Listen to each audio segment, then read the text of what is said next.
खामोश शराबे में जब दबने लगती है आवाज तो हम उठाते हैं उसे और बनाते हैं जन जन की आवाज। नमस्कार। अक्टूबर को सुबह थाना घुमतेर पुलिस को सूचना मिली 112 के माध्यम से कि एक व्यक्ति का जो कि हनुमंत, जिनका नाम हनुमंत है, उनका एक्सीडेंट हो गया है।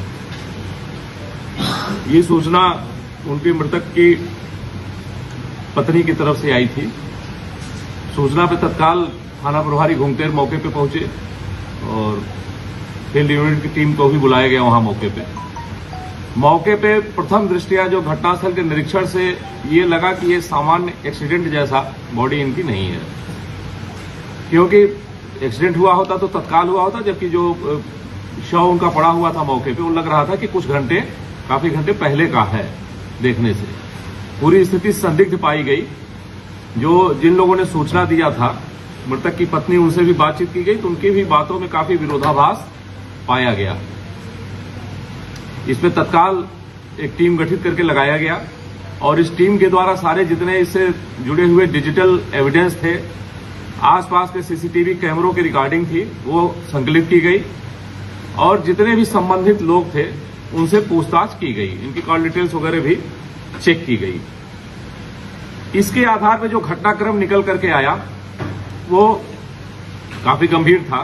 इसमें ये जानकारी हो पाई कि मृतक की पत्नी से उसका संबंध ठीक नहीं था।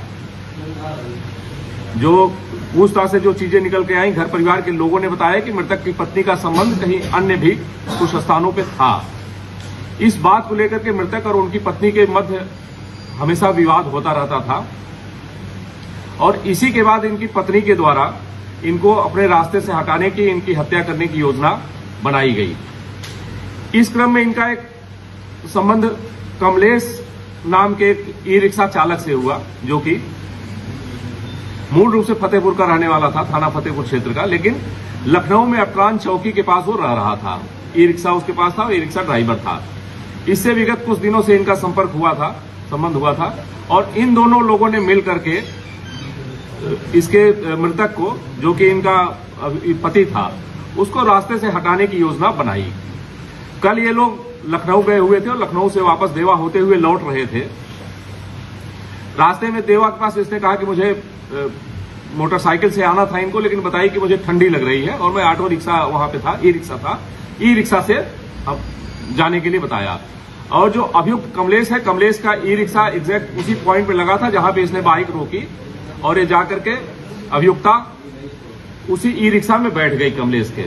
वहां से ये उसके ई रिक्शा से चल करके अपने गांव के समीप तक पहुंचे। गांव के पहले का जो एरिया था, मुख्य मार्ग से कट करके इनके गांव पे जो सड़क जाती थी, जो मृतक की पत्नी थी वो ई रिक्शा पे अपने बच्चों के साथ थी और मृतक अपनी मोटरसाइकिल से जा रहे थे।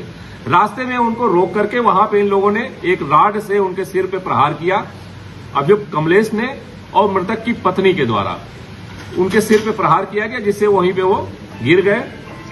पूरे घटनाक्रम को हत्या करने के बाद इसको दुर्घटना का स्वरूप देने का इनके द्वारा प्रयत्न किया गया और उसके बाद हत्या करने के बाद रात में वापस ये फिर लखनऊ चली गई उसी ई रिक्शा चालक के साथ और वहां से कुछ घंटे के बाद सुबह पुनः घटनास्थल पे आकर के इनके द्वारा एक्सीडेंट की सूचना दी गई और पुलिस को गुमराह करने का प्रयास किया गया। इस घटना में समुचित साक्ष्यों के आधार पे सारे जितने डिजिटल एविडेंस है, 2 लोगों की गिरफ्तारी की गई है। जो मृतक थे उनके भाई के द्वारा ये इस घटना में एफआईआर पंजीकृत कराई गई, जिसमें मृतक की पत्नी को और उनके जानने वाले जो उनके मित्र थे कमलेश, उनको नामजद कराया गया और घटना में पूरे सभी साक्ष्य संकलित हो जाने के पश्चात मृतक की पत्नी को और ई रिक्शा चालक कमलेश, जो कि उनका परिचित था, दोनों की गिरफ्तारी कर ली गई है। इनके पास से जो आला कतल सरिया जिससे सिर में चोट पहुंचाई गई थी वो बरामद किया गया। इसके अतिरिक्त घटना में प्रयुक्त मोबाइल फोन और घटना में प्रयुक्त ई रिक्शा भी बरामद कर लिया गया है। हमारी टीम इनसे लगातार पूछताछ कर रही है।